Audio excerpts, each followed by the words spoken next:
The world you inhabit is not governed by the rules you were taught in the light of day. You have been conditioned to believe that social success is a byproduct of kindness, that if you are simply good enough, the world will reward you with its favor. This is the ultimate deception. In the shadows of high-level human interaction, good is a synonym for exploitable. The hierarchy of human power does not respond to the desperate pleas of the nice. It responds to the calculated mastery of the sovereign. You are here because you have felt the sting of being overlooked. You have seen lesser men and women ascend to heights you were told were reserved for the deserving, and you have realized that the map you were given is a forgery. This is not a summary of a book. It is the reconstruction of your social identity. We are here to dismantle the amateurish notion of friendship and replace it with the cold, hard science of psychological influence. Every interaction you have ever had was a negotiation of power, whether you realized it or not. Every silence was a strategic move, every word a potential weapon. To master the art of social sovereignty, you must first accept a brutal truth. Human beings are not rational creatures. We like to imagine ourselves as logical, objective observers of reality, but we are actually emotional, ego-driven predators. Our primary drive is not truth, but the preservation of our self-importance. When you understand this, the world shifts. You no longer see people, you see operating systems governed by a single massive ego that must be managed, fed, and steered. The biggest mistake the masses make is attempting to change others through criticism. They believe that by pointing out a flaw, they are helping. In reality, they are launching a direct assault on the other person's identity. The moment you criticize, you trigger a biological defense mechanism. The brain's amygdala fires, releasing a flood of cortisol. The person in front of you is no longer a collaborator. They are a cornered animal fighting for their survival. You have closed the door to influence before the conversation even began. Consider the year 1842. In the muddy streets of Springfield, Illinois, a young and reckless politician named Abraham Lincoln made a mistake that almost cost him his life. Lincoln was sharp, brilliant, and possessed a tongue like a razor. He took pleasure in humiliating his opponents through anonymous letters in the local press. He mocked a vain, hot-tempered politician named James Shields, making him the laughingstock of the town. Shields didn't reflect on the criticism. He didn't seek to improve. Instead, he tracked Lincoln down and challenged him to a duel to the death. In that cold morning on the banks of the Mississippi River, looking at the long, sharp cavalry broadswords, Lincoln realized a fundamental law of the social elite. Sharp tongues lead to shallow graves. He realized that criticism is like a homing pigeon. It always returns to the sender. If Lincoln had died that day, history would have forgotten him. He survived because he learned the ultimate lesson of tactical restraint. From that day forward, Lincoln never criticized anyone, not because they didn't deserve it, but because he understood that influence is a long game of chess, and every piece of criticism is a move that weakens your own position. In the 1% of the social hierarchy, we don't condemn, we don't complain, we don't criticize, we analyze. If a man fails you, your first instinct is to lash out. That is the impulse of the commoner. The sovereign asks, what is the internal logic that made him believe he was doing the right thing? Every criminal, every failure, and every betrayer has a story they tell themselves where they are the hero. If you can understand that story, you can control the character. Most people spend their lives trying to force the world to see their hero story. The elite spend their lives becoming the most important audience for everyone else's story. This brings us to the deepest hunger in the human soul, the craving to be important. This is not a mere desire, it is a biological necessity. It is the fuel that drives every empire, every invention, and every social climb. Philosophers like John Dewey called it the desire to be important, and Freud called it the desire to be great. It is the only thing people want that money often cannot buy. When you offer someone genuine strategic appreciation, you are not being friendly, you are providing them with psychological oxygen. You are feeding a hunger so deep that people will do almost anything to keep you around as their primary source of fuel. This is the secret of the world's most charismatic leaders. They don't walk into a room and try to make everyone think they are important. They walk into a room and make everyone else feel like the most important person there. But there is a dangerous trap here: flattery. The amateur tries to use flattery, but flattery is a counterfeit currency. It is shallow, selfish, and transparent. People can smell a lack of sincerity from miles away because flattery is something you say for your benefit, while appreciation is something you say for theirs. Sovereignty requires you to develop a detective's eye for the genuine strengths of others. You must find the gold in them that even they have forgotten they possess. When you acknowledge a man's true value, you establish a psychological debt that he will spend the rest of his life trying to repay. You are no longer just a person in his life. You have become a mirror that reflects his best self. And in a world of darkness, people will never stop following the one who holds the light. Think of this appreciation as a surgical tool. The common man blunts his tools with overuse and insincerity, but the sovereign keeps his edge sharp. There is a profound difference between the golden appreciation we discuss here and the pathetic scrap of flattery most people throw around. Flattery is a bribe. It is the currency of the weak trying to purchase the favor of the strong. It is a hollow shell, and in the high-stakes world of elite interaction, it is a death sentence for your reputation. True appreciation requires an investment of observation. It requires you to step outside of your own ego long enough to truly perceive the person standing before you. When you find that one thing they have fought for, that one trait they cherish in silence, and you mirror it back to them, you have done something more than just speak. You have validated their existence. And in a world where most people feel invisible, that makes you a god. But there is a final, even more potent layer to this psychological foundation. If you wish to not only be respected, but to be followed, you must master the art of the bait. Every summer, thousands of men go to the banks of rivers to fish. They don't go there with chocolate cake or strawberries, even if those are the things they personally love to eat. They go with worms. Why? Because the fish doesn't care what the fisherman likes. The fish only cares about what the fish likes. Most people spend their entire lives fishing for success, for love, or for power using chocolate cake. They spend all their energy talking about what they want, what they need, and what they hope to achieve. This is the mark of the amateur. The sovereign never talks about what he wants. He talks about what the other person wants and shows them exactly how to get it. Influence is not a process of pushing, it is a process of pulling. You don't force someone to move in your direction. You place a goal in front of them that requires them to walk through your door to reach it. Every action anyone has ever taken since the day they were born was taken because they wanted something. Even the most selfless act of charity is driven by a desire for a specific feeling of importance or alignment with a self-image. This is not cynical, it is mechanical. If you want to persuade a billionaire to invest in your vision, or if you want to persuade a child to finish their meal, the mechanism is identical. You must arouse in the other person an eager want. You must plant a seed in the fertile soil of their own ambition so that by the time it grows, they believe the idea was theirs all along. The world is full of people who are grabbing and self-seeking.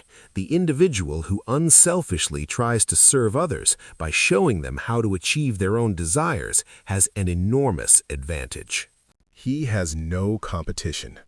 Most people are so blinded by the glare of their own eye that they cannot see the you standing right in front of them. To have social sovereignty is to possess the rare ability to see the world through another person's eyes and to feel the weight of their world on your shoulders. Only then can you move them. If there is one secret of success, it lies in the ability to get the other person's point of view and see things from that person's angle as well as from your own. This is the pivot point upon which empires are built. As we conclude this first stage of your transformation, look at the people in your life not as friends or enemies, but as complex systems of desires and egos. Stop the noise of your own demands. Quiet the scream of your own ego. Instead, start looking for the worms that the fish in your world are starving for. In the coming hours, we will move deeper into the specific protocols of interaction, the subtle movements of the face, the tactical use of names, and the art of listening that is more powerful than any speech. But for now, remember the law. Do not criticize. Give honest, deep appreciation, and arouse in the other person an eager want. This is the foundation of the fortress. This is the beginning of your sovereignty.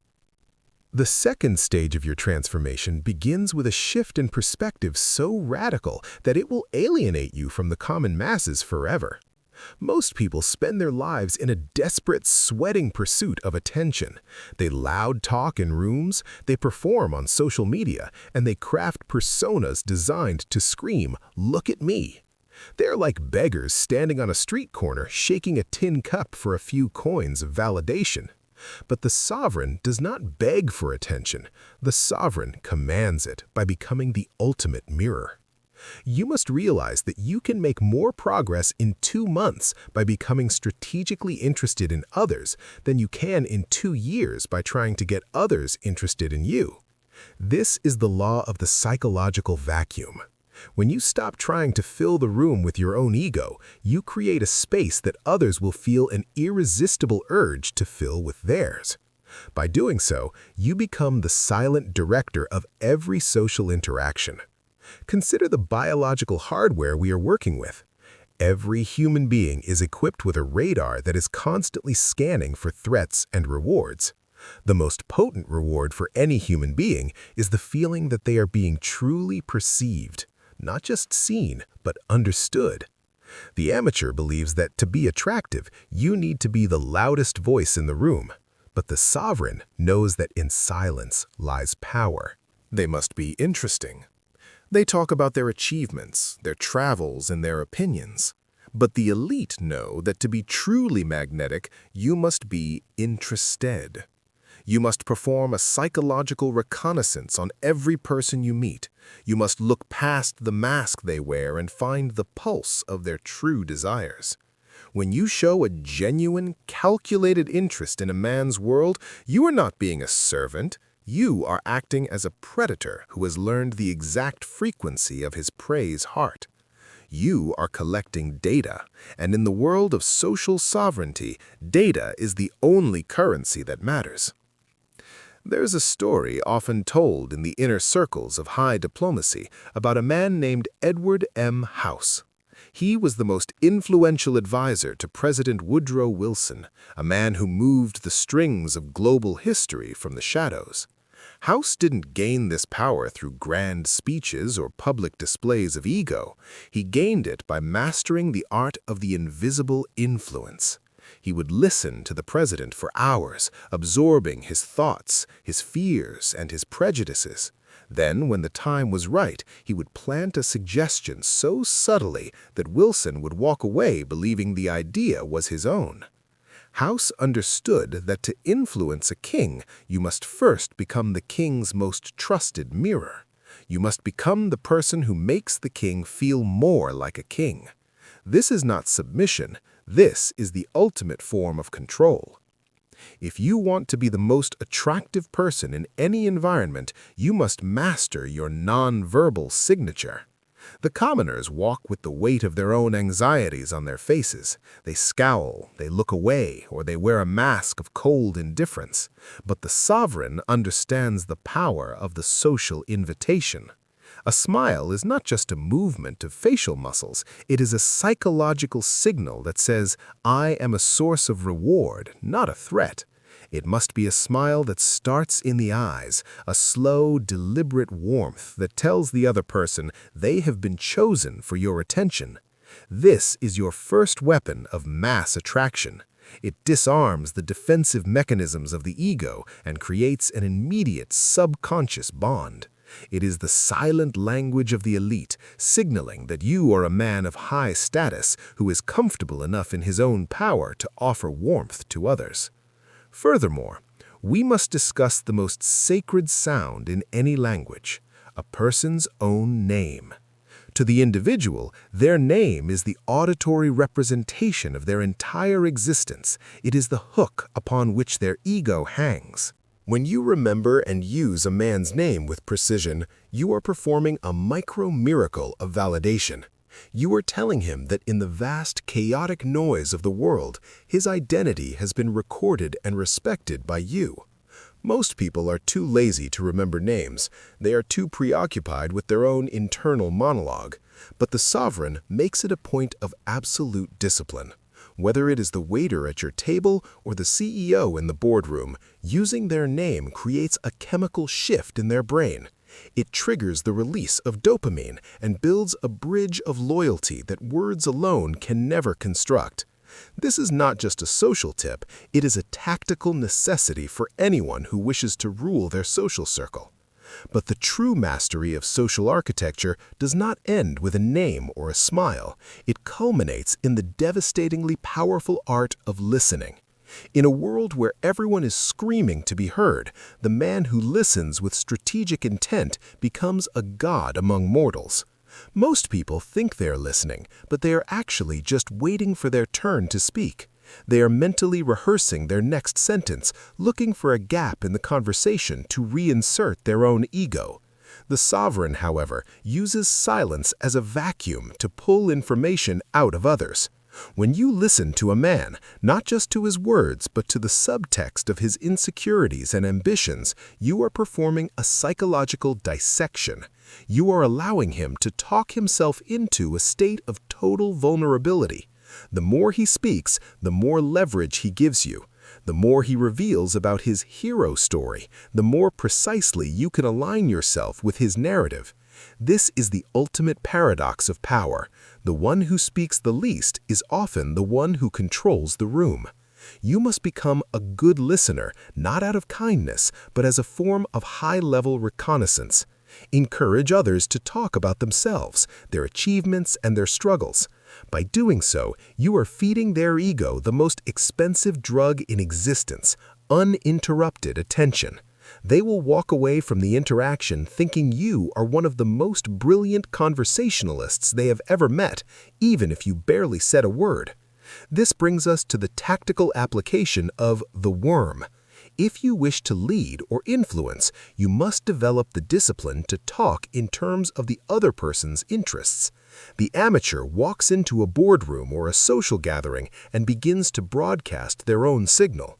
They talk about what they need, what they want, and what they believe. This is a broadcast into a void. The sovereign, instead, tunes into the other person's frequency. Before you open your mouth, you must ask yourself, what is the obsession of the person standing before me? If they are obsessed with their business, you talk about the mechanics of growth. If they are obsessed with their family, you talk about the legacy they are building. You must become a chameleon of interests, reflecting back to them the things they value most. This is not about being fake, it is about being effective. When you speak a man's language, his internal defenses drop.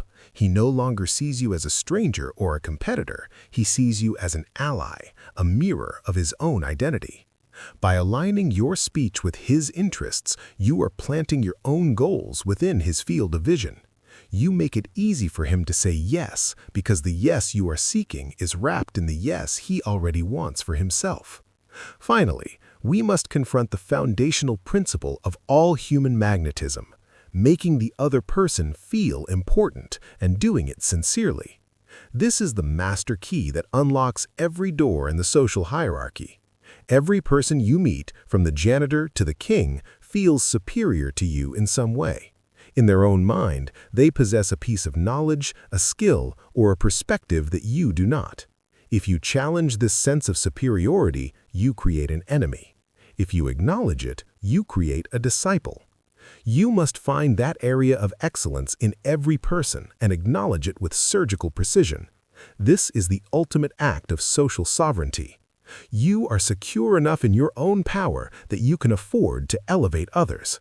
You are not diminished by their importance, you are empowered by it.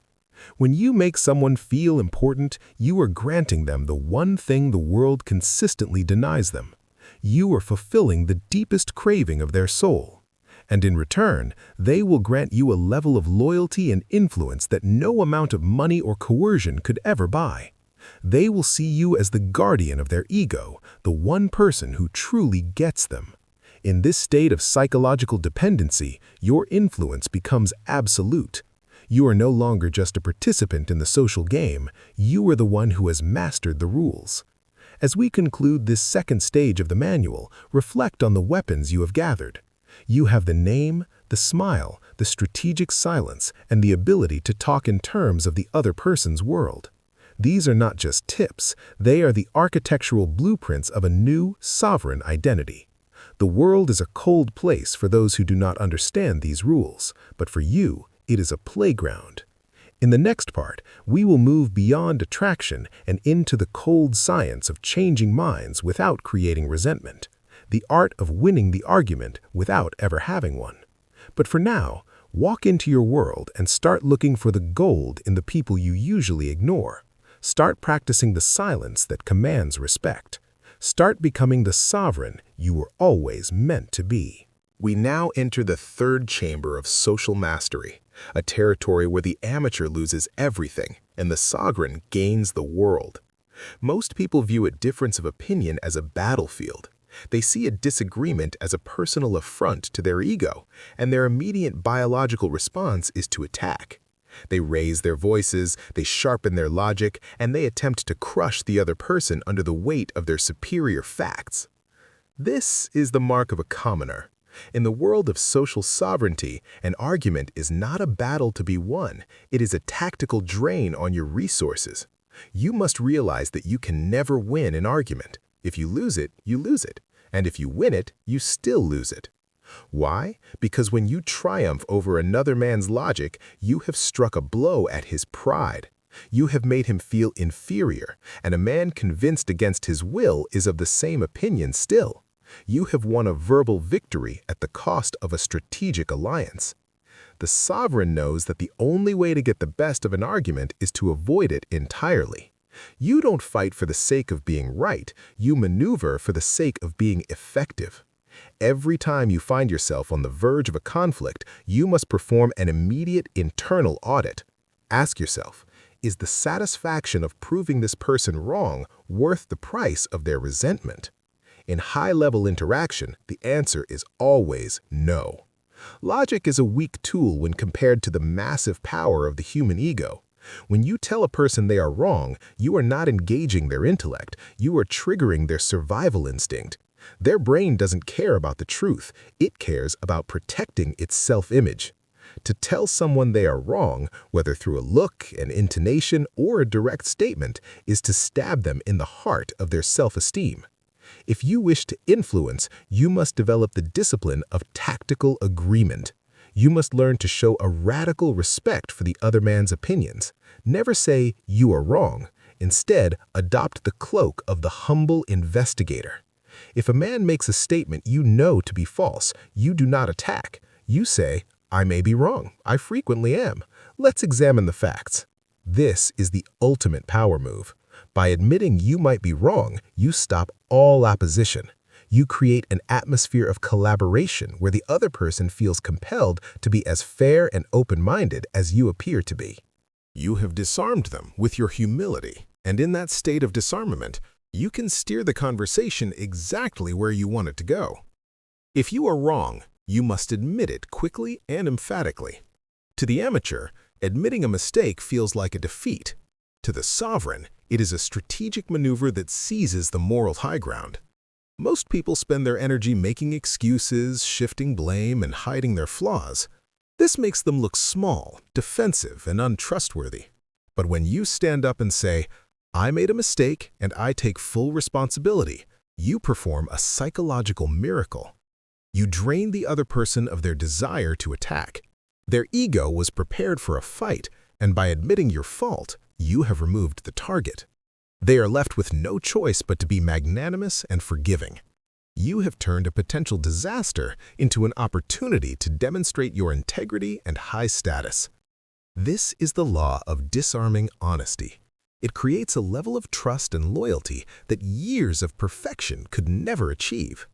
You become the person who is above the fray, the one who is so secure in his own power that a small mistake cannot diminish him.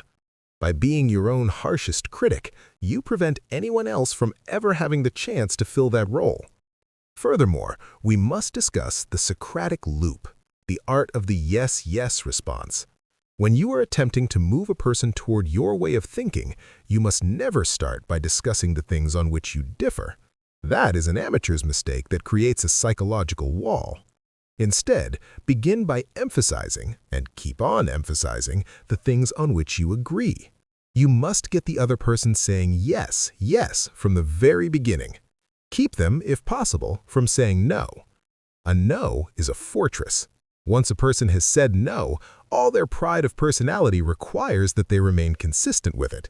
Their entire physical system, glandular, nervous, and muscular, sets itself into a state of rejection. But a yes is an invitation. It is an opening of the gates. By securing a series of small agreements, you create a psychological momentum that carries the other person toward your ultimate conclusion. You are not pushing them. You are leading them down a path of their own making. By the time they reach your goal, they feel as though they have reached it themselves. This is the psychological wedge. You start with the thin edge of agreement and slowly, deliberately, drive it home until the entire structure of their opposition has crumbled. Building on this psychological momentum, we must address the most underutilized weapon in the sovereign's arsenal, the power of letting the other person lead the conversation. The amateur feels an obsessive need to dominate the airtime. They believe that by talking more, they are demonstrating more power. In reality, they are doing the opposite. They are revealing their insecurities and handing over their strategic maps to anyone listening. The sovereign, however, understands that silence is the ultimate form of reconnaissance. When you allow the other person to do a great deal of the talking, you are forcing them to empty their mind. People are desperate to share their achievements, their struggles, and their visions. If you provide them with the vacuum of a listening ear, they will fill it with every detail of their internal operating system. They will reveal their triggers, their blind spots, and the exact price of their loyalty. Most people who try to win others to their way of thinking do too much talking themselves. They don't realize that they are missing the very data they need to be effective. By asking questions and then deploying a disciplined, high-status silence, you allow the other person to feel important while you gather the intelligence necessary to steer them. This is not just listening, it is a psychological siege. You are letting them talk themselves into a state of total transparency. Furthermore, we must discuss the art of strategic inception, the cold, calculated act of letting the other person feel that an idea is theirs. The commoner is hungry for credit. They want to be seen as the source of brilliance, and in their hunger for recognition, they create resistance. People naturally distrust ideas that are forced upon them from the outside, but they will fight to the death to defend an idea they believe they conceived themselves. The sovereign transcends the need for petty credit. You understand that results are the only real currency of power. If you want a man to act, you don't give him an order, you plant a suggestion. You lead him to the edge of the conclusion and allow him to take the final step alone. You ask for his advice. You present him with the components of your plan as if they were raw data, and you watch as he assembles them in his own mind. When he finally discovers the solution you intended for him, he will own it with a passion that no directive could ever produce. He becomes an evangelist for your vision because it has become part of his own hero story. This is the ultimate form of mental hijacking. You are the architect of the cage, but he believes he chose to walk inside it because he liked the view. To master this inception, you must adopt the empathy of the predator. In the common world, empathy is seen as a soft, sentimental virtue. In the world of social sovereignty, empathy is a high-level tactical tool. It is the ability to honestly see things from the other person's point of view. This is not about kindness, it is about navigation. If you cannot see the world through the eyes of your opponent or your ally, you are flying blind.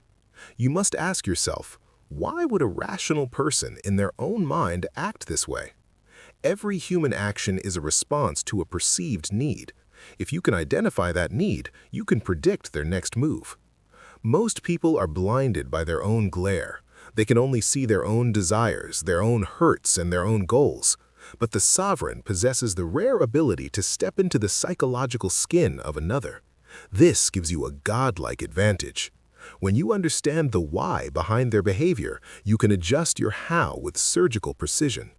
You no longer react to their surface-level resistance, you address the underlying hunger that drives it. By acknowledging their perspective, you lower their defenses and create a collaborative frame where your goals can be achieved with zero friction. Finally, we must understand the appeal to the noble motive. Deep down, even the most self-serving individual wants to believe they are acting out of a sense of honor or purpose. They have a self-image of being fair, honest, and high-minded.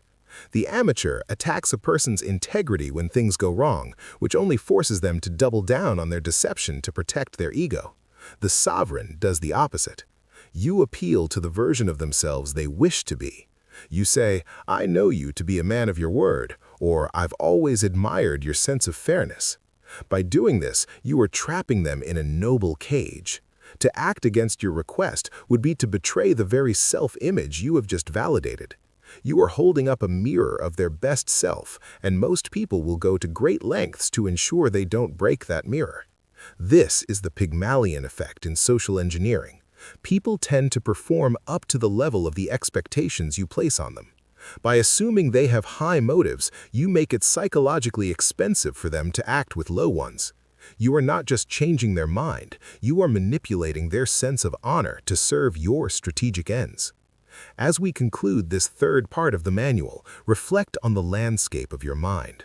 You have moved beyond the noise of arguments and the weakness of ego-driven confrontation. You have learned to use tactical agreement, the yes-yes response, the power of inception, and the appeal to noble motives. These are the tools of the mind hijacker. You are no longer fighting for ground. You are changing the very terrain upon which the social game is played. You are becoming the invisible force that directs the flow of ideas and the alignment of wills. In the next part, we will move into the final stage of transformation, the art of the elite leader, how to change people without giving offense or arousing resentment. We will discuss how to deliver the surgical strike of correction while maintaining absolute loyalty. But for now, practice the art of the silent vacuum. Let others reveal themselves to you, and watch as they unknowingly hand you the keys to their own kingdom. We now ascend to the final peak of social engineering, the art of the sovereign leader. In the previous chambers, we mastered the arts of attraction and mental hijacking. But leadership requires a different kind of precision. It requires the ability to change a person's behavior, to correct their course, and to demand excellence, all while making them feel more empowered than when you started. The amateur leader relies on authority. They use the blunt instrument of their position to crush dissent and demand compliance. This creates a workforce of slaves who obey out of fear but sabotage out of resentment. The sovereign, however, relies on influence. You realize that you cannot force a man to change his heart. You can only create a psychological environment where he chooses to change it for you. This is the surgical strike. You must learn to cut away the failure without killing the spirit. The first rule of this high-level correction is the deployment of the psychological buffer. Before you address a mistake, you must begin with honest, deep appreciation for what is going right. This is not a compliment sandwich used by corporate mid-managers. This is a tactical numbing of the ego. By highlighting a man's strengths first, you are effectively applying a local anesthetic to his self-importance. When the cut finally comes, he is too comforted by your validation to feel the sting of the correction. You are setting the stage for growth by ensuring the ego does not enter a defensive state. To lead like a sovereign is to master the art of shadow correction. The common man is quick to point a finger. He loves the feeling of superiority that comes from catching someone in a mistake. He shouts, he belittles, and in doing so, he ensures the mistake will be repeated, not out of incompetence, but out of spite. The elite leader, however, calls attention to people's mistakes indirectly. You don't say, "You failed here." You say, "I noticed a way we can make this even more effective." You frame the error as a stepping stone toward a higher shared goal. You use the power of the third party or the systemic flaw to take the heat off the individual. If an assistant fails to deliver a report on time, you don't attack their work ethic. You discuss the bottlenecks in the process and ask how you can help remove them. By shifting the focus from the person to the process, you allow them to save face. They know they made a mistake, and they know you know. But because you didn't force them to defend themselves, they will work twice as hard to ensure it never happens again. They will feel a sense of psychological debt toward you for protecting their dignity. This is how loyalty is forged, not in the moments of victory, but in the moments of failure where you chose to be a shield instead of a sword. Furthermore, a sovereign must be willing to use himself as a human shield. If you must point out a flaw in another, you must first talk about your own mistakes. This is the ultimate act of high-status vulnerability. By saying, "I remember when I struggled with this exact same issue early in my career," you are leveling the playing field. You are telling the other person that their failure does not make them inferior. It makes them a student of the same path you once walked.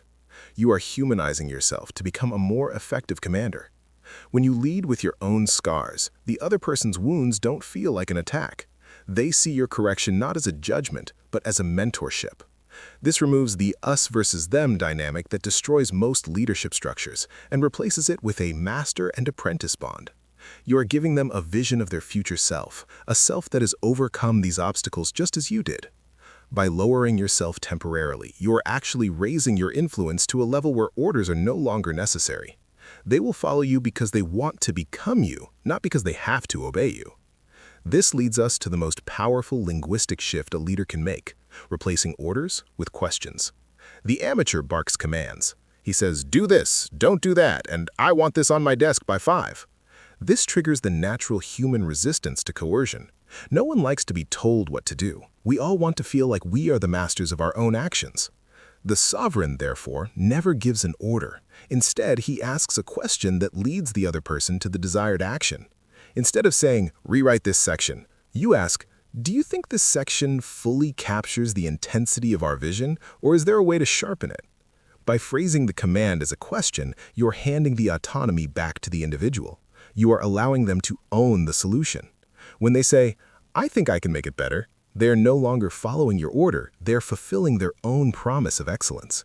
This creates a sense of pride and participation that is the hallmark of every elite organization. You are not just getting the work done, you are building a person who is capable of doing the work at a higher level.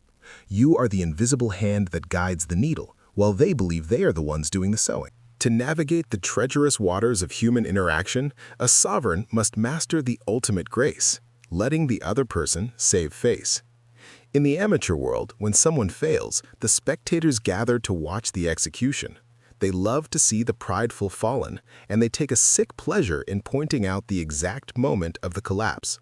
But for the elite, this is a tactical disaster.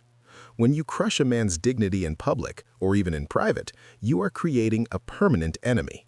You have wounded his hero story, and he will spend the rest of his life seeking to settle the debt. The sovereign, however, builds a golden bridge for his opponent to retreat across. Even if the person is 100% in the wrong, you provide them with an out. You say, "I can see how, under those extreme circumstances, anyone would have made that choice." Or, "Given the incomplete data you were provided, your conclusion was logical." By offering a face-saving explanation, you allow them to keep their self-respect intact. You are not being kind, you are being strategic. You are ensuring that their exit from the mistake is smooth and quiet, preventing the friction of a wounded ego that could spark a future rebellion. This is the hallmark of high-status leadership, the ability to be right without needing to make the other person feel small. Moving deeper into the mechanics of behavioral change, we must discuss the power of the amplifier. Most people are experts at catching others doing things wrong. They are silent when work is done correctly, but loud when a mistake is made. This creates a psychological environment of fear and stagnation. The sovereign does the exact opposite. He is an expert at catching people doing things right, no matter how small. If you want to cultivate a specific trait in an ally or an employee, you must praise the slightest improvement and praise every improvement. This is not about being a cheerleader, it is about psychological conditioning. When you praise a specific small win, you are signaling to their brain that this behavior is a source of status and reward. You are effectively training their ego to seek more of that specific praise. This is the Pygmalion effect in its most raw form. People will work harder for the recognition of their strengths than they ever will to avoid the criticism of their weaknesses. By being hearty in your approbation and lavish in your praise, as Carnegie suggested, you are installing a high-performance operating system in the people around you. You are making them believe in their own potential so deeply that they will go to war for the vision you have set before them. But praise alone is not enough. You must also master the art of social branding. If you wish to change a person's character, you must give them a fine reputation to live up to. This is the most effective way to handle a person who is falling short of your standards. Instead of accusing them of being lazy or dishonest, you do the opposite. You publicly and privately brand them with the very virtue they are lacking. You say to the uninspired worker, "I've always admired your relentless attention to detail." Or you tell the person who has been unreliable, "I chose you for this task because I know you are a person whose word is ironclad." By doing this, you are trapping them in a noble cage. They now have a high-status reputation to protect. To act against your brand would be to admit to themselves that they are a fraud. Most people will move mountains to maintain the image that a high-status leader has projected onto them. You are not just describing who they are, you are architecting who they must become to remain worthy of your association. You are giving them a new, superior hero story, and they will fear losing it more than they fear the work itself. Furthermore, a sovereign understands that change must feel achievable. The amateur makes the mistake seem massive, daunting, and shameful. They say, "This is a disaster. I don't know how you're going to fix it." This induces psychological paralysis. The sovereign instead uses the power of the easy fix. You make the fault seem easy to correct. You tell them, "You have 90% of the skill needed. It's just this one 10% adjustment that will make you elite." By minimizing the difficulty, you maximize their motivation. You give them the feeling that the goal is within their grasp and that you are the one who possesses the key to unlocking it. You are shifting the focus from the weight of the error to the ease of the solution. This creates a sense of self-efficacy in the other person. They feel capable, they feel supported, and most importantly, they feel indebted to you for making their path so clear.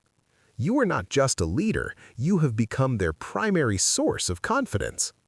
The final pillar of sovereign leadership is the alignment of happiness. You must make the other person happy about doing the thing you suggest. This is not about manipulation in the cheap sense, it is about incentive architecture. Every time you ask someone to take an action, you must translate that action into a direct benefit for them. You don't say, "I need you to work this weekend." You say, "This weekend is the chance for you to demonstrate the leadership that will make your promotion inevitable." You are not changing the work, you are changing the why behind it. You are connecting your strategic goals to their personal ambitions. When a man feels that he is serving his own interests while he is serving yours, you have reached the pinnacle of influence. You have created a symmetry of will. He is no longer a tool you are using. He is a partner who is happy to follow your lead because your lead is the fastest route to his own sovereignty. This is the secret of the world's most enduring empires.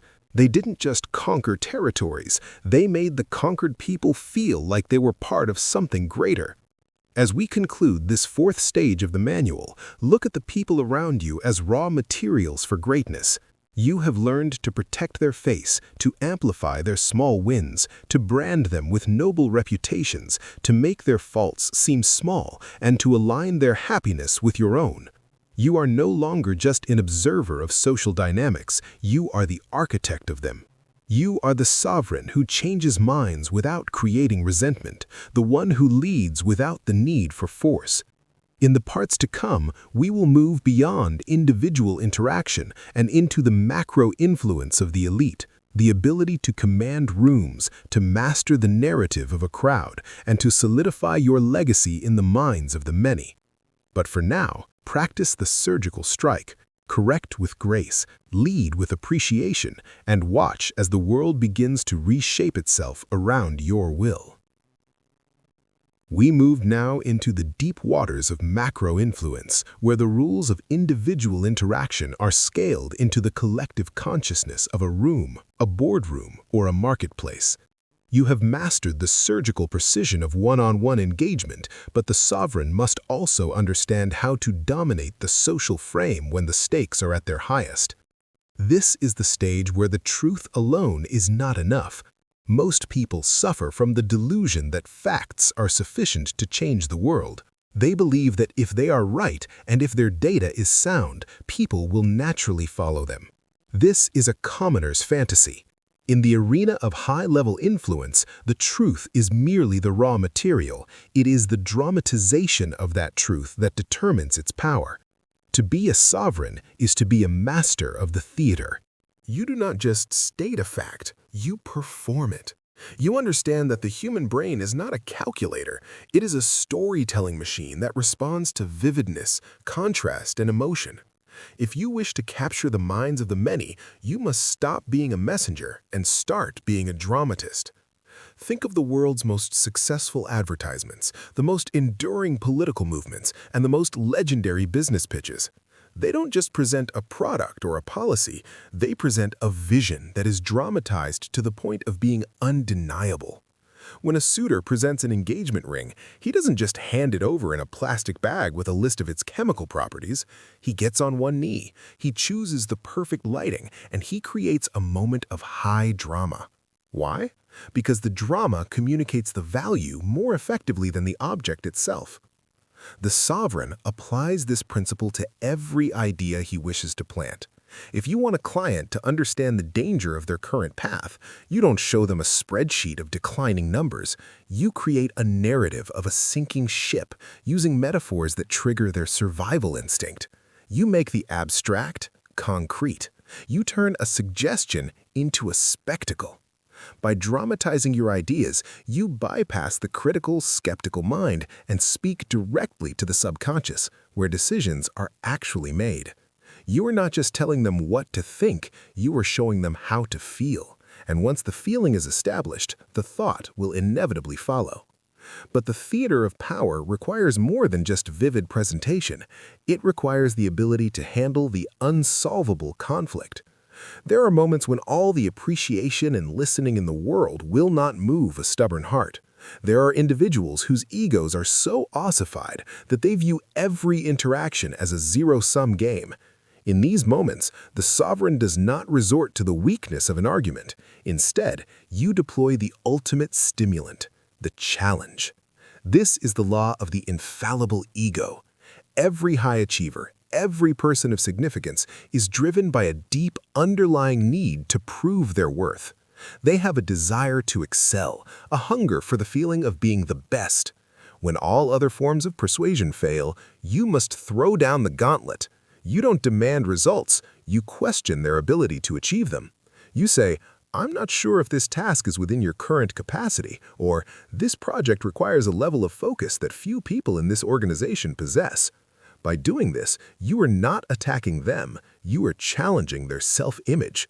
You are making the goal the prize that proves their superiority. This is the secret of the great motivators throughout history. Charles Schwab, the legendary steel magnate, once had a mill that was underperforming. The manager was incapable of getting the men to reach their quotas despite threats and bonuses. Schwab didn't give a speech. He walked into the mill at the end of the day, asked the day shift how many heats they had made, and wrote a large 6 in chalk on the floor. When the night shift came in, they saw the 6, asked what it meant, and by the next morning they had erased it and replaced it with a 7. The day shift, feeling their status threatened, responded with a 10. Schwab didn't say a word, yet he had triggered a psychological war for dominance. The men weren't working for the money, they were working for the 6 and the 7. They were working to prove they were not inferior. This is the game of the elite. You create a competitive frame where the other person's ego becomes your most powerful engine. You give them a chance to demonstrate their sovereignty, and in doing so, they deliver exactly what you require. To master this macro influence, you must also develop the discipline of radiant authority. This is the non-verbal energy you bring into a space that signals your status before you ever speak. Most people enter a room with leaking energy. They fidget, they look for approval, they adjust their posture to fit the room. The sovereign, however, sets the temperature. You enter with a calm, heavy presence. Your movements are deliberate, your gaze is steady. You are the anchor of the social field. This radiant authority is built on the foundation of everything we have discussed. The deep understanding of human hunger, the mastery of the silent vacuum, and the absolute security in your own strategic map. When you possess this inner sovereignty, it manifests as an outer magnetism that people find impossible to ignore. They will instinctively look to you for direction. They will mirror your emotional state. By controlling yourself with such intensity, you inadvertently gain control over everyone in your orbit. You are no longer just participating in the social game. You are the one who defines the atmosphere in which the game is played. When you have thrown down the gauntlet and challenged the ego of the room, the most powerful thing you can do is nothing. We must now discuss the majestic silence, the ultimate tool for group domination. The amateur is terrified of silence. In a meeting or a negotiation, they view a pause as a crack in their armor. They rush to fill the void with more words, more justifications, and more nervous energy. In doing so, they signal their submission to the group's comfort. The sovereign, however, uses silence as a high-pressure vacuum. When you state a difficult truth or a bold challenge, you must sit in the silence that follows. You must look the room in the eye and hold the tension without flinching. This silence forces the other person to process the weight of your words. It makes them uncomfortable, and in their discomfort, they will seek to resolve the tension by agreeing with you or by offering concessions they never intended to make. Silence is the sound of your authority. It tells the world that you are not seeking approval and that you are perfectly comfortable in your own sovereignty. By mastering the pause, you become the person who controls the pace of the room, turning every interaction into a psychological siege where time is on your side. This mastery of the atmosphere is further amplified by the contrast principle. To the elite, value is never absolute, it is always relative. If you want a proposal to seem reasonable, you must first present an extreme alternative. If you want your presence to feel impactful, you must understand the power of tactical withdrawal. The sovereign does not overexpose himself. You understand that familiarity breeds contempt, while scarcity creates value. If you are always available, always talking, and always present, you become background noise. But if you speak only when necessary, and if you offer your insights with surgical timing, your words take on the weight of a decree. You use contrast to heighten the drama of your influence. You are the calmest person in the room during a crisis and the most decisive during a stalemate. This contrast in energy makes you the natural anchor for the group. While others are reacting to the surface-level noise, you are responding to the underlying strategic reality. By being the contrast to the chaos around you, you become the lighthouse that everyone instinctively follows. Furthermore, we must address the social inception of the crowd. In the previous parts, we discussed letting individuals feel that your idea is theirs, but in a group setting, this becomes the will of the people. The sovereign never forces a decision on a group. He orchestrates a consensus. You plant seeds of thought in the minds of the key influencers within the group before the meeting even begins. You use the whisper network to ensure that by the time you speak, your conclusion feels like the inevitable outcome of the group's own logic. You frame your vision in terms of the collective's survival and the collective's glory. You make them feel that by following you, they are simply fulfilling their own highest potential. This is the illusion of democracy.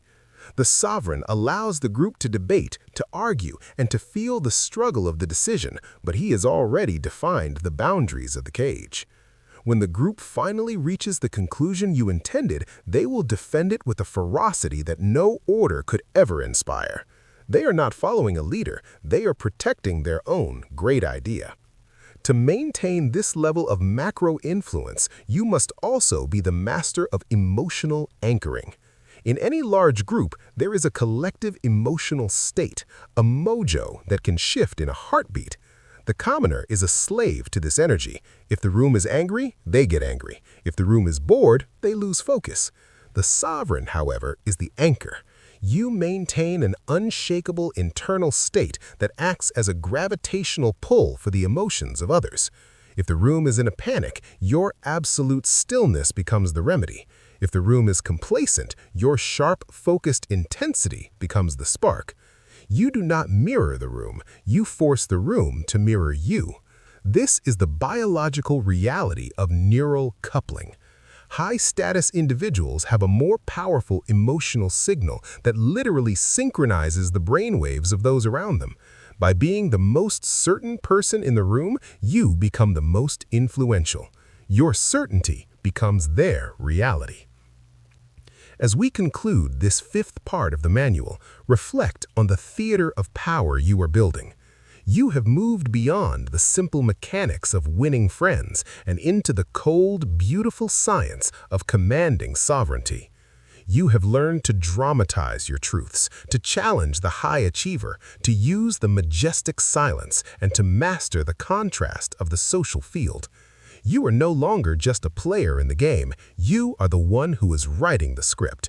The world is full of people who are waiting for someone to tell them what to do, how to feel, and what to believe. By mastering these macro-influence protocols, you become that person. You become the sovereign, whose very presence changes the trajectory of the group. In the parts to come, we will go even deeper, exploring the dark arts of defense, how to protect your sovereignty from the manipulation of others, and how to solidify your power in the face of direct opposition. But for now, walk into your next meeting or social gathering as the dramatist, the anchor, and the challenger. Watch the room bend to your will. And remember, the sovereign does not ask for power. He creates the vacuum that power is forced to fill. As you ascend the ladder of social sovereignty, a new and dangerous reality will begin to manifest in your orbit.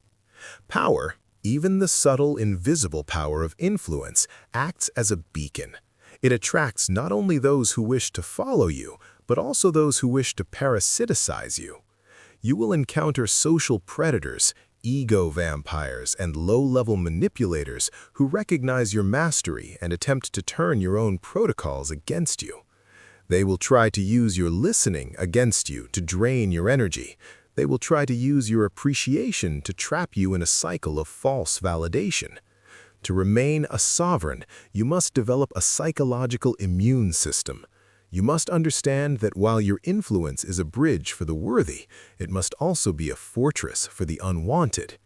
This stage of your transformation is about the surgical no and the wall of stillness. It is about understanding that your attention is the most valuable resource you possess, and that granting it to the wrong person is not an act of kindness, but an act of self-betrayal. You must learn to identify the energy parasite before they ever get close enough to strike. The first protocol of defense is the law of non-reaction. The amateur is easily baited, When they are insulted, challenged, or manipulated, they feel a biological urge to respond, to explain themselves, to defend their honor, or to strike back. This reaction is a leak in your sovereignty. When you react to another person's provocation, you are granting them control over your emotional state. You are telling them exactly where your buttons are and how to press them. The sovereign, however, meets provocation with a heavy, unblinking stillness. When someone attempts to undermine you or test your frame, you do not move. You look at them with the detached curiosity of a scientist observing a specimen. By refusing to be reactive, you force the manipulator to sit in the vacuum of their own aggression. They expect a fight, and by giving them nothing, you make them look small, desperate, and out of control. Your stillness is your shield. It signals that you are so secure in your own power that their petty attempts to rattle you are beneath your notice. This unshakable frame is the foundation of high-status defense. It makes you psychologically untouchable. Furthermore, you must master the art of the cold mirror. When you encounter a person who is attempting to manipulate you through flattery or false dependency, you do not engage in their game. Instead, you mirror their energy back to them with a clinical coldness. You become a surface that reflects their own behavior without absorbing any of it. If they are being overly familiar to lower your guard, you respond with polite, professional distance. If they are attempting to use pity plays to demand your time, you acknowledge their situation without offering your resources. You are not being mean, you are being sovereign. You understand that you are not a social welfare agency for the unmotivated. By mirroring their tactics without emotional investment, you signal that their operating system has no compatibility with yours. They will quickly realize that you are a high-cost target with zero return on their manipulative investment, and they will move on to easier prey. You have protected your sovereignty without ever having to raise your voice or fire a single shot. We must also discuss the social sieve, the ability to filter your inner circle with ruthless precision. The commoner believes that more is better when it comes to social connections. They want a vast network of acquaintances, failing to realize that a large, unvetted circle is a security risk. The sovereign, however, understands the law of proximity. You are the average of the 5 people you spend the most time with, but more importantly, you are the average of the egos you allow into your private space. You must develop a low-tolerance policy for those who do not respect your boundaries or your vision. This is the sovereign no. Saying no is not a rejection of the other person, it is an affirmation of your own priorities. When you say no to a low-value request or a toxic interaction, you are telling the universe and yourself that your time is sacred. High-status individuals are defined as much by what they refuse as by what they accept. By mastering the art of the polite but firm no, you establish a perimeter that only the worthy can cross. You are the gatekeeper of your own life, and the quality of your sovereignty is determined by the strength of your gates. To truly master social defense, you must understand the dynamics of public disrespect. In your journey toward the top, there will inevitably be a moment where someone attempts to diminish your status in front of an audience. This is the ultimate test of your sovereignty. The common man, feeling his ego wounded, will snap back with a sarcastic comment or a defensive explanation. In doing so, he is already lost. He has validated the attacker by acknowledging the blow. The sovereign, however, understands the law of the uncomfortable mirror. When someone insults you or attempts a power play in a group setting, your most lethal response is a 3-second pause and a look of mild, detached concern. You don't get angry, you get curious. You look at them as if they have just done something deeply embarrassing for themselves. You might ask a simple, calm question. Are you okay? You seem a bit stressed today. By doing this, you have flipped the script. You have transformed their attack into a symptom of their own instability. The audience no longer sees you as a victim. They see the other person as an emotional child who has just lost control. You have maintained your high-status aura while making the attacker's own aggression the weapon that destroys their reputation. This leads us to the protocol of selective invisibility.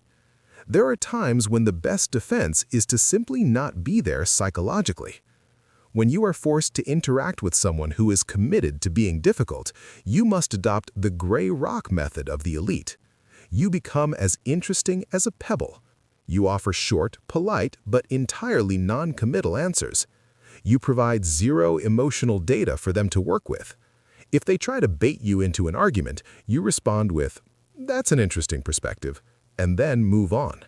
You are not giving them the emotional fuel they are starving for. By being psychologically invisible while physically present, you preserve your energy for the battles that actually matter. You understand that your identity is a fortress that only you can grant access to.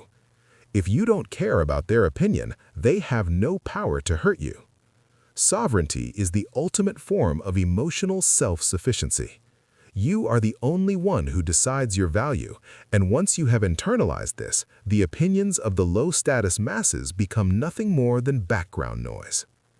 Furthermore, we must discuss the nuclear option of the sovereign: total exclusion. Most people are afraid of social conflict, so they tolerate toxic individuals for years, allowing their energy to be slowly drained. The sovereign, however, knows when to cut the cord with surgical finality. This is not about drama or ghosting in the immature sense. It is about strategic deprioritization.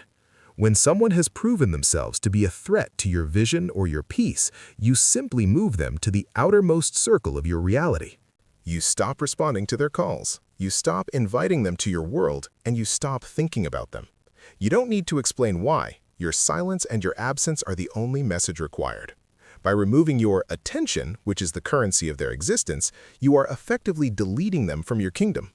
This is the most powerful form of deterrence. When others see that you have the strength to walk away from anyone who does not meet your standards of respect, they will treat your association with a newfound level of reverence. They realize that being in your orbit is a privilege that can be revoked at any time. Finally, remember that the best defense is a radiant offense of excellence. When you are consistently achieving results, when you are masterfully applying the protocols of appreciation and listening to the worthy, and when you are operating at a level of high-status discipline, you create a reputational shield. People will be hesitant to attack you not because they like you, but because they fear the social consequences of attacking someone so clearly dominant. Your success becomes your armor. You become too big to fail in the social hierarchy. Any attempt to undermine you will be seen by the group as an act of petty jealousy, and the group itself will often defend you on your behalf. This is the ultimate goal of social sovereignty, to reach a level of influence where you don't even have to defend yourself because your aura and your legacy do it for you. You are the silent center of the storm, untouched by the winds of petty drama, focused entirely on the expansion of your own empire. As we conclude this sixth stage, look at your social circle as a garden that requires constant weeding. You have the tools to identify the parasites, to mirror the manipulators, to disarm the attackers, and to exclude the toxic. You are no longer a victim of social circumstances. You are the architect of your own environment. You have built the shield, and you have sharpened the sword. In the parts to come, we will shift our focus back to the grand strategy, how to consolidate your power, how to inspire absolute loyalty in your inner circle, and how to ensure that your sovereignty lasts a lifetime. But for now, walk with the quiet confidence of a man who knows he is untouchable. Your stillness is your power. Your boundaries are your law. Your sovereignty is absolute. Sovereignty is not a solo act. It is the center of a gravity well. While you have learned to navigate the masses and defend against the toxic, the true expansion of your empire requires something more profound: the creation of an inner sanctum. These are the individuals who do not just follow your orders, but who have internalized your vision as their own. The common leader has employees or subordinates. The sovereign has a praetorian guard. This level of loyalty cannot be bought with money alone, nor can it be demanded through fear. It is forged in the fires of shared identity and reinforced through the strategic fulfillment of human hunger. To build this core, you must move beyond simple influence and into the realm of symbiotic fate. You must make your success the only logical path for their success. You must become the architect of a reality where their highest aspirations are inextricably linked to your continued sovereignty. This is the highest form of social engineering, where you transform a group of individuals into a singular, unstoppable force. The foundation of this absolute loyalty is the recognition of the unseen. Most people go through life feeling that their greatest contributions are ignored. They work, they sacrifice, and they innovate, yet they are treated as replaceable cogs in a machine. The sovereign, however, possesses the eye of the master. You notice the subtle excellence that everyone else misses. When a member of your inner circle performs a task with exceptional precision, you don't just give them a generic good job. You perform a detailed public validation of their specific skill. You tell them and the world exactly why their contribution was elite. By doing this, you are providing them with the rarest commodity in the social market, the feeling of being truly understood and valued by a high-status individual. This creates a powerful psychological anchor. They would become addicted to your validation because you are the only one who sees them as they truly wish to be seen. You are not just a leader to them, you have become the guardian of their professional and personal self-worth. In return for this validation, they will offer you a level of commitment that no competitor can ever match. Furthermore, we must discuss the protocol of shared glory. The amateur leader is a credit hog. He wants his name on every victory and his face on every achievement. This is a short-sighted strategy that breeds quiet resentment and eventual betrayal. The sovereign, instead, is lavish in appropriation. You take the blame for failures and you distribute the credit for successes. When the inner sanctum achieves a win, you step back and allow them to bathe in the spotlight. You tell the world that the victory was a result of their brilliance, their tenacity, and their loyalty. You are secure enough in your own sovereignty that you do not need the petty validation of every small win. By giving them the credit, you are actually increasing your power. You are building a team of heroes who feel personally responsible for the glory of your organization. They will fight to protect your sovereignty because it is the platform upon which their own reputations are built. You are the invisible sun that allows them to shine, and they know that if your light goes out, their own status disappears with it. This is the symbiosis of power. You empower them so that they can sustain you. To solidify this bond, you must also master the vulnerability of the strong. Within the inner sanctum, the wall of stillness you use with the masses must be replaced with strategic transparency. You allow your core team to see the struggle behind the sovereignty. You share your challenges, your strategic dilemmas, and even your occasional uncertainties. This is not a sign of weakness, it is the ultimate gift of trust. When you ask a member of your inner circle for their counsel, you are granting them a piece of your own power. You are telling them, I value your mind enough to let it influence mine. This creates a deep sense of psychological ownership.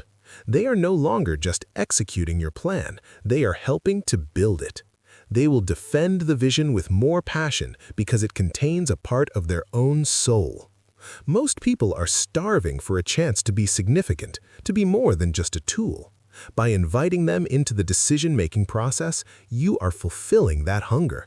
You are transforming them from followers into stakeholders of the will.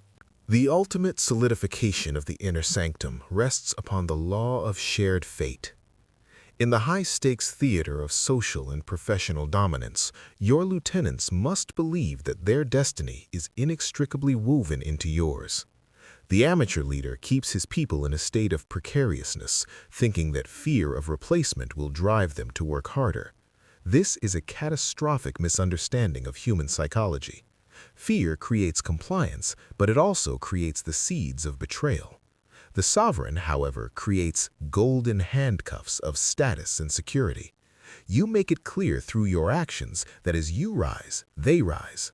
When you gain a new territory, a new client, or a new level of influence, you immediately distribute the spoils of that victory among your core team. You don't just give them bonuses, you give them sovereignty over specific domains within your empire. By making them kings of their own sub-kingdoms, you ensure they will defend your crown as if it were their own. They realize that if you fall, the entire structure of their own power collapses. This is not a contract, it is a blood pact of mutual survival. You are no longer just a boss, you are the source of their lifestyle, their reputation, and their future. To maintain this bond, you must also be the sacrosanct shield for your people. The world outside the inner sanctum is cold and unforgiving. People will attack your lieutenants to get to you. They will look for weaknesses in your team to undermine your sovereignty. In these moments, your response must be absolute and uncompromising. If a member of your inner circle makes a mistake in the public eye, you do not join the chorus of critics. You step in front of the arrows. You take full responsibility for the error, shielding them from the external consequences. This act of leader protection creates a psychological debt that can never be fully repaid. It tells your team that you are a father of the will, a leader who values his people more than his own public image. However, the correction within the inner sanctum must be surgical and private. Behind closed doors, you hold them to the highest standards of the elite. You explain that because you protected them in the light, they owe you perfection in the dark. This creates a circle of trust where they feel safe from the world but accountable to the sovereign. They will work with a ferocity born of gratitude and a fear of letting down the only person who truly has their back. Furthermore, we must discuss the ritual of discretion. Loyalty in the inner sanctum is built upon the shared secret. The sovereign strategically reveals sensitive information to his core team, information that could be used against him if leaked. This is the ultimate test of character. By sharing your underbelly, you are giving them a weapon.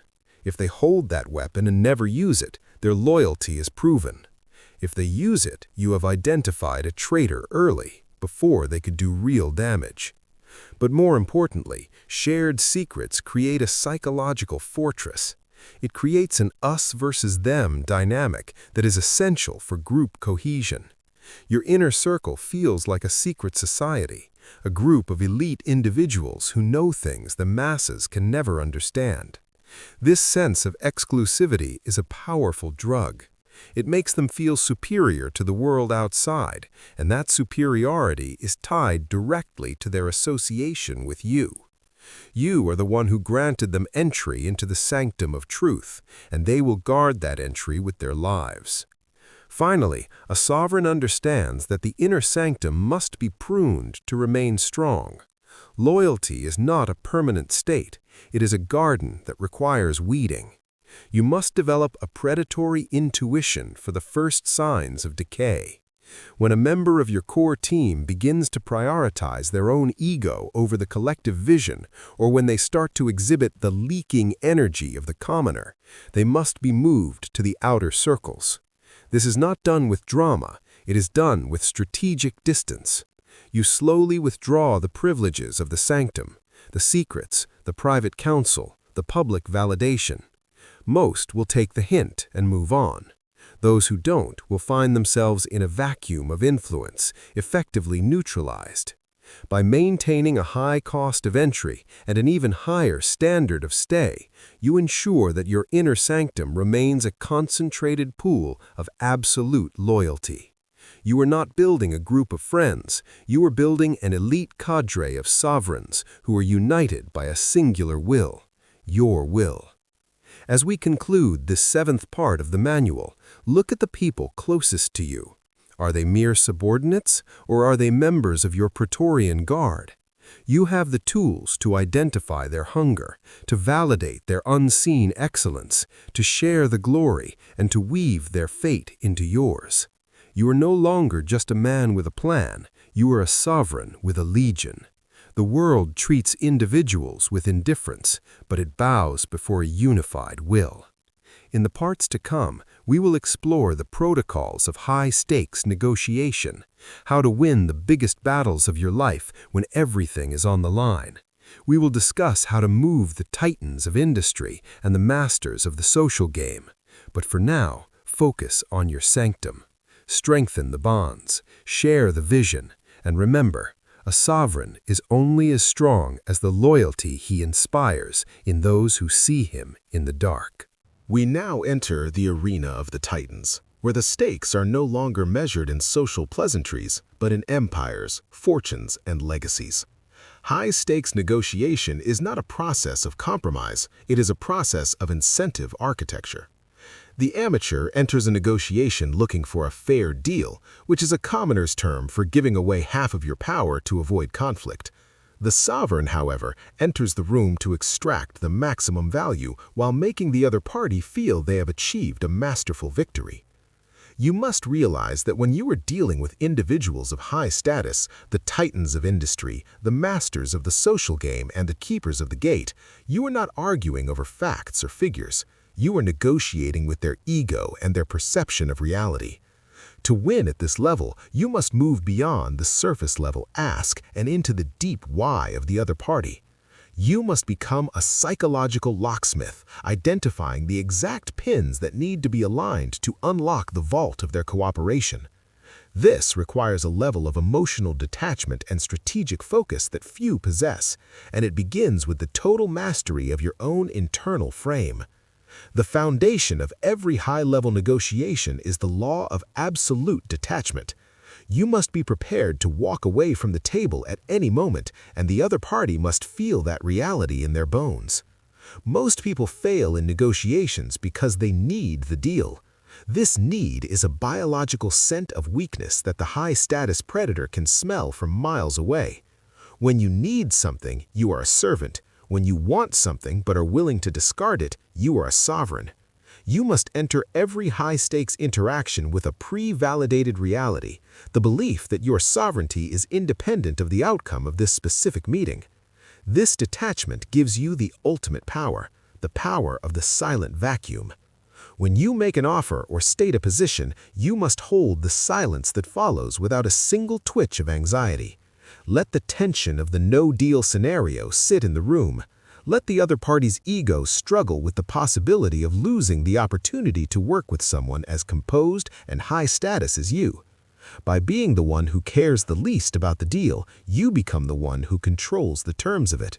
Furthermore, we must discuss asymmetric information reconnaissance. Before you ever sit across from a titan, you must perform a psychological autopsy on their history, their failures, and their current obsessions. You are not looking for their strengths, you are looking for their gaps, the areas where their massive ego feels unfulfilled or threatened. The amateur brings a list of their own requirements to the table. The sovereign brings a solution to the other person's unspoken pain. If you are negotiating with a billionaire who is obsessed with his legacy, you do not talk about your profit margins. You talk about how your proposal will solidify his name in history for the next century. You translate your ask into his gain.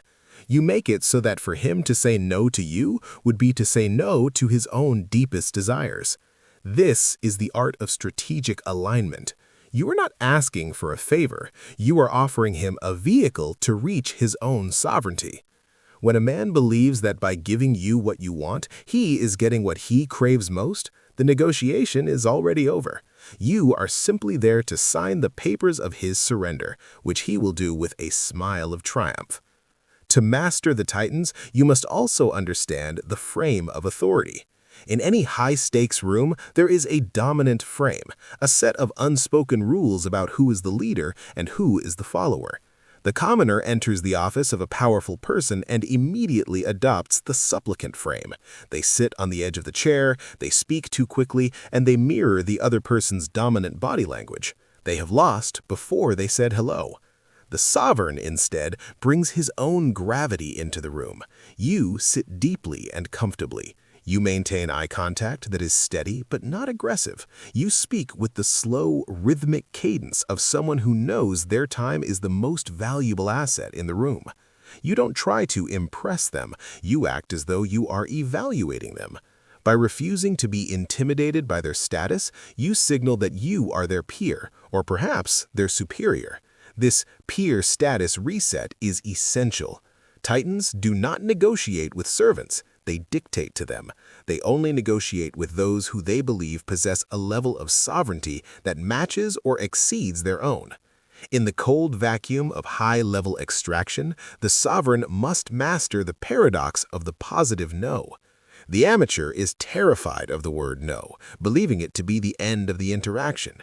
They either avoid saying it, leading to weak compromises, or they say it with a defensive aggression that burns the bridge. The sovereign, however, understands that a no is a tactical reset. When a titan offers terms that are beneath your sovereignty, you do not argue. You offer a positive no, a rejection of the terms wrapped in an absolute affirmation of the relationship. You say, "I have too much respect for the potential of our partnership to agree to terms that I know will lead to a mediocre outcome.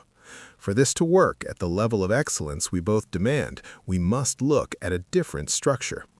By doing this, you are not rejecting him, you are inviting him to rise to your level. You are using his own pride as a lever. You make your no feel like a protective act, a shield that prevents both of you from a subpar alliance. This forces him to reevaluate his position not because you pressured him, but because you challenged his own standard of greatness.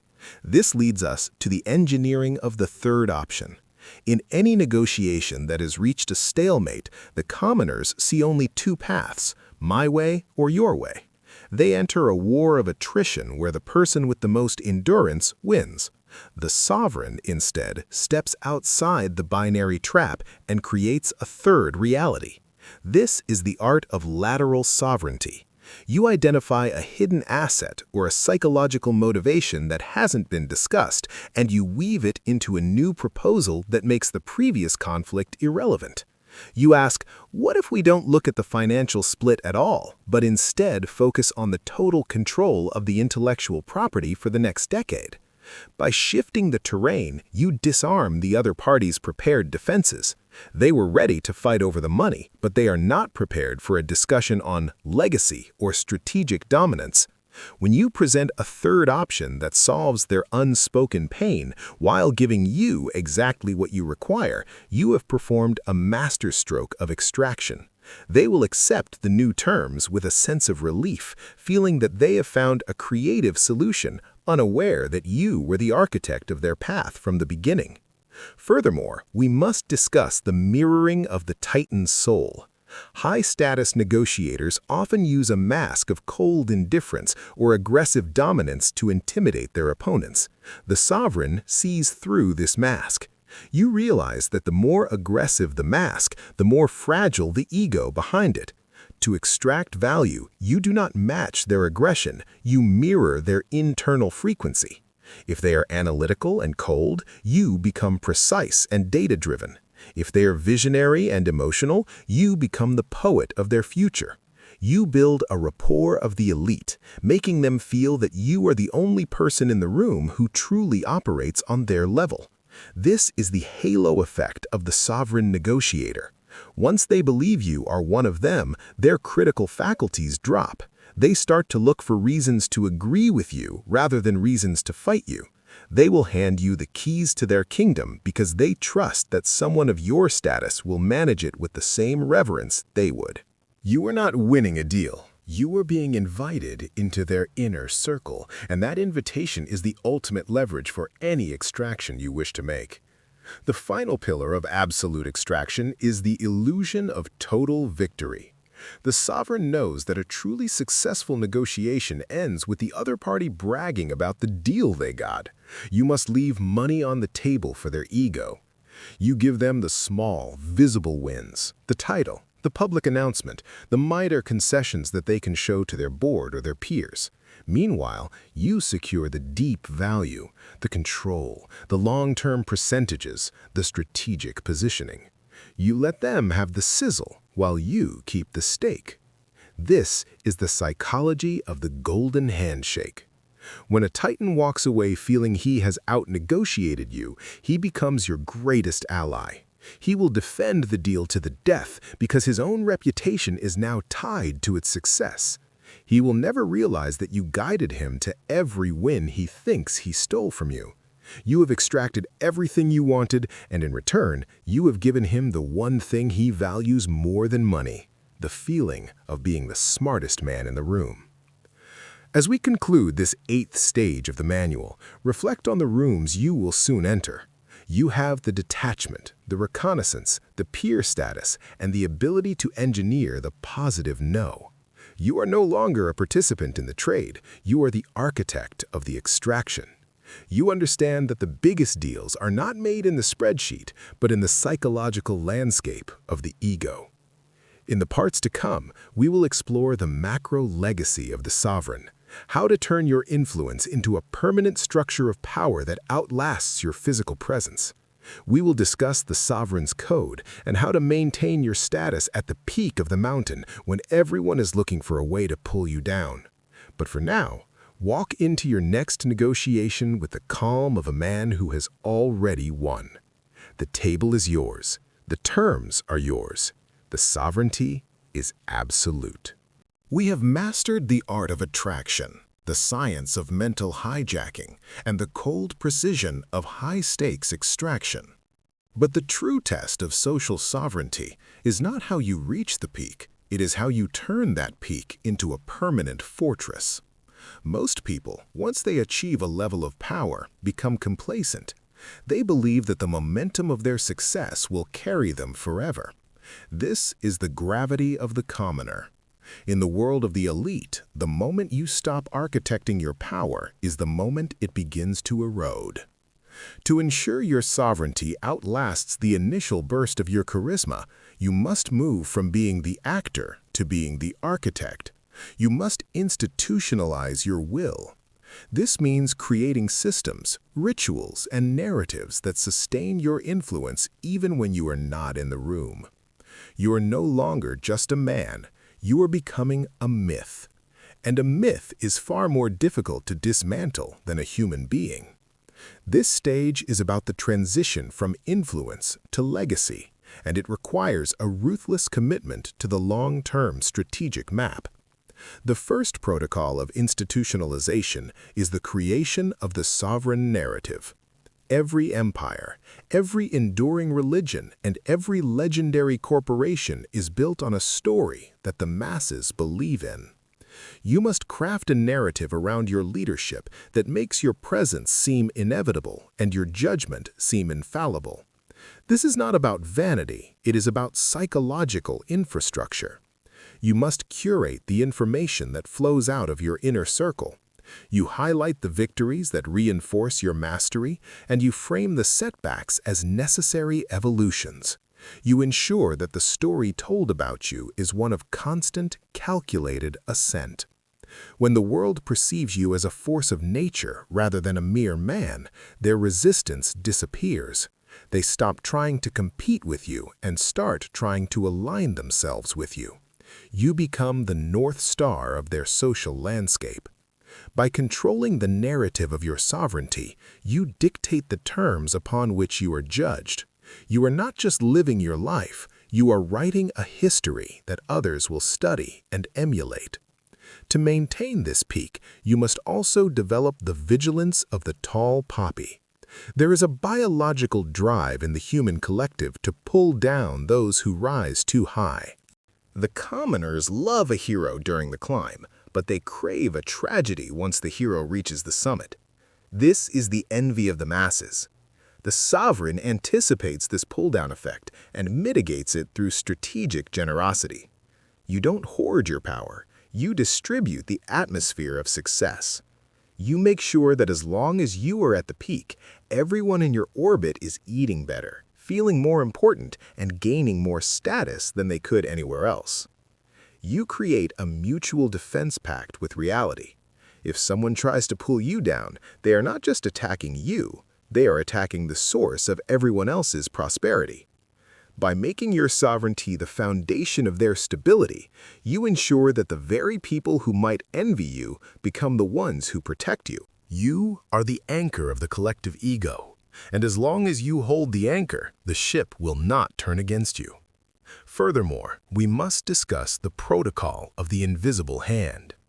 As your empire grows, you must learn to lead through systems rather than direct commands. If you have to intervene in every minor dispute or make every small decision, you are not a sovereign, you are a high-level manager. True sovereignty is the ability to set a culture so powerful that it self-corrects in your absence. You establish the sovereign code, the set of unspoken values and behaviors that define your world. You reward those who embody the code, and you silently exclude those who deviate from it. Soon, your inner sanctum and your broader network will begin to police themselves. They will act in your interest not because you told them to, but because that is how we do things here. This is the ultimate form of power, when your will is no longer a voice, but the very air that people breathe. You have moved from direct influence to environmental domination. You have created a machine of sovereignty that runs on the fuel of other people's ambitions, directed by the blueprints you laid down in the dark. But as you solidify your fortress, you must confront the most bitter reality of the summit, the betrayal of the peak. The higher you ascend, the more your inner sanctum is tested by the gravity of their own ambition. When you were climbing, they were your brothers in arms, but now that you are the king, you are the obstacle between them and the throne. This is not a personal failure, it is a biological certainty. The sovereign must never be surprised by betrayal, he must expect it as a tax on his success. You must develop the omen eye, the ability to detect the subtle shift in the atmosphere of your circle. When a lieutenant stops asking for your counsel and starts building his own mini sanctum, when his yes becomes too quick or his silence becomes too heavy, the betrayal has already begun in his mind. The amateur reacts with emotion. He feels hurt and lashes out, which only accelerates the rebellion. The sovereign, however, handles internal threats with a cold, surgical detachment. You don't wait for the strike. You begin the protocol of gradual obsolescence. You subtly shift his responsibilities to others. You starve his ego of the public validation he craves, and you make his path to power through you look infinitely more difficult than his current comfort. You neutralize the threat by making the cost of betrayal higher than the reward of the crown. To survive the peak, you must also war against the narcotic of success. Complacency is the silent killer of empires. When you have won the big battles, when the titans have bowed to you, and when your system is running smoothly, your brain will scream for you to rest. You will be tempted to believe your own narrative of infallibility. This is the moment of maximum vulnerability. A satisfied predator is nothing more than a future meal for a hungry one.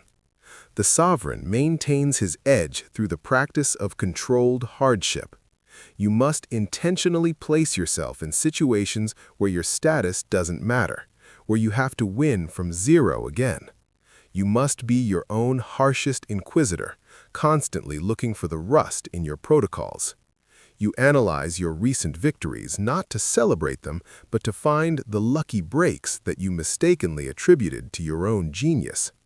By staying brutally honest with yourself, you prevent the ego blindness that has destroyed every great leader from Caesar to the modern corporate giants.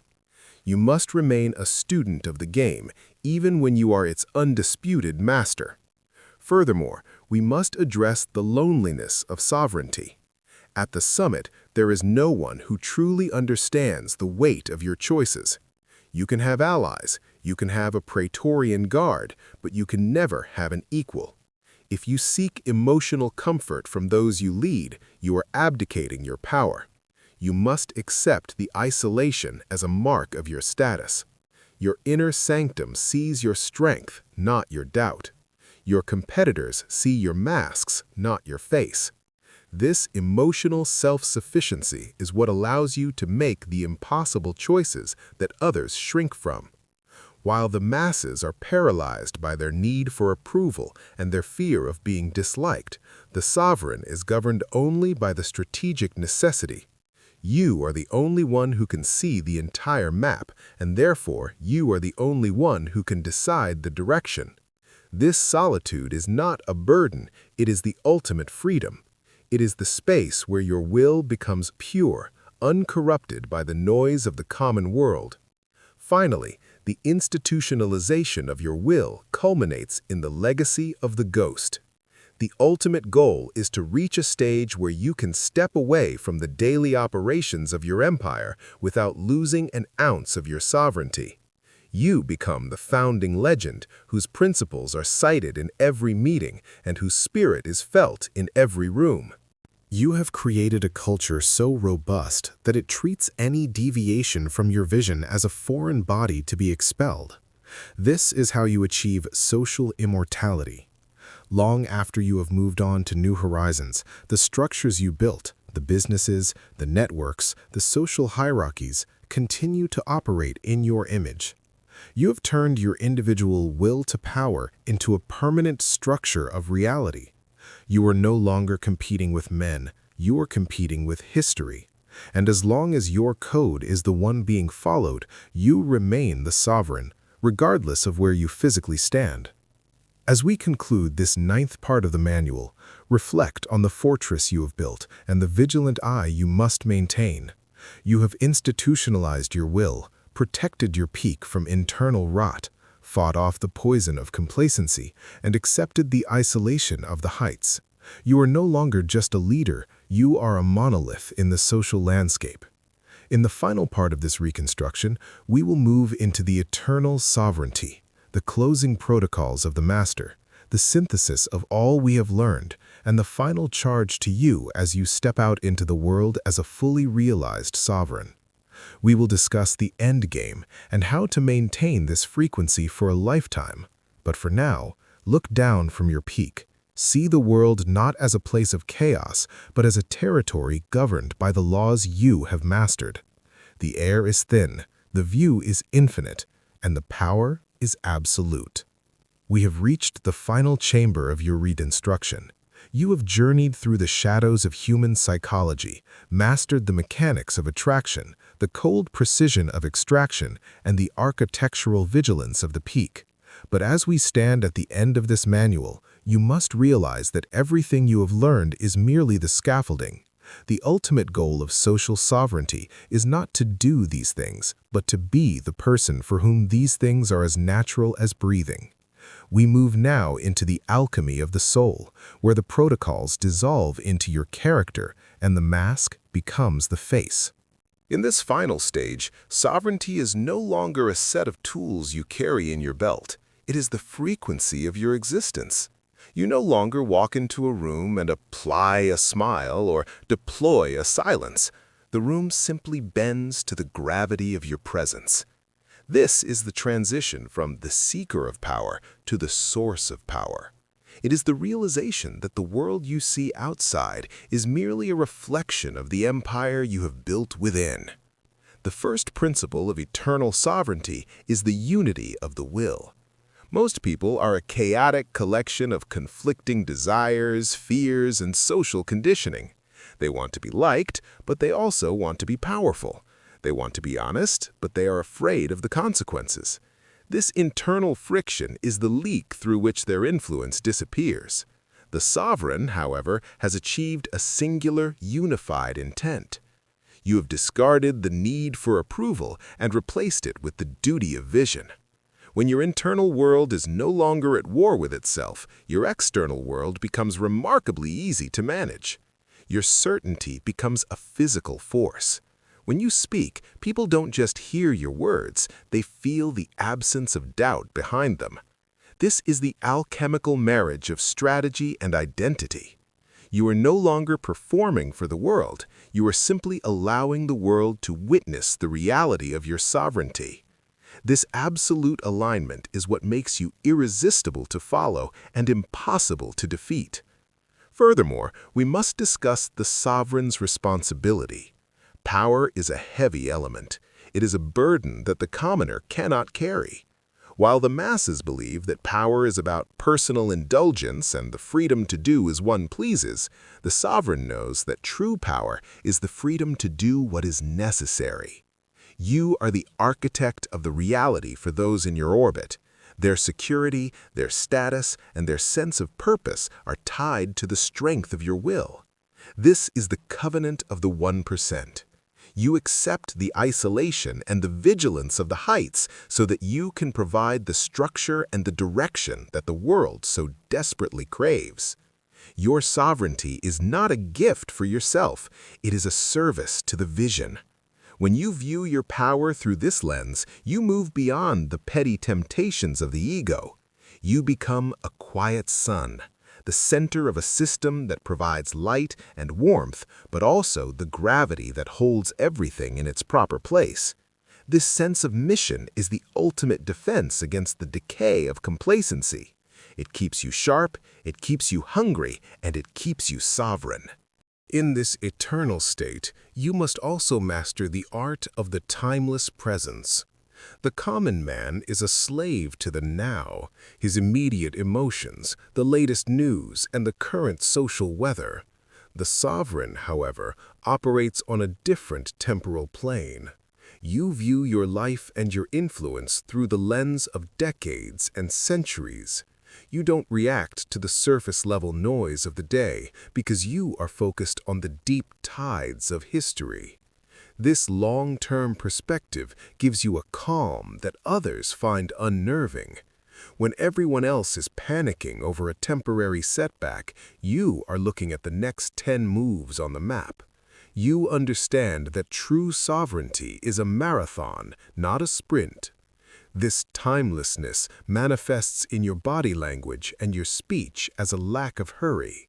You move like a man who has all the time in the world because you have already won the game in your mind. By refusing to be rushed by the world's anxieties, you force the world to slow down to your pace. You become the one who defines the time in which everyone else must live. The final threshold of your transformation is the integration of these protocols into your very bloodstream. You have moved through the stages of learning, but now you must enter the stage of being. There is a specific type of silence that belongs only to the master. It is not the silence of the shy, nor the silence of the calculating, but the silence of the finished work. When you have reached this level, you no longer feel the need to prove your sovereignty. You don't look for the yes, yes response with an anxious heart. You expect it as a natural law of your environment.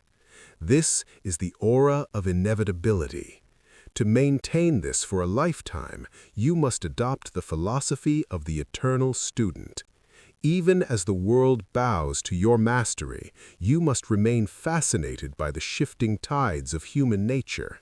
The sovereign knows that the moment he thinks he has learned everything is the moment he begins to decay. You stay at the peak by never losing the curiosity that brought you there. You continue to observe, to listen, and to appreciate with a sincerity that is so deep it becomes indistinguishable from a spiritual practice. In these final words, we must address the sovereign's legacy.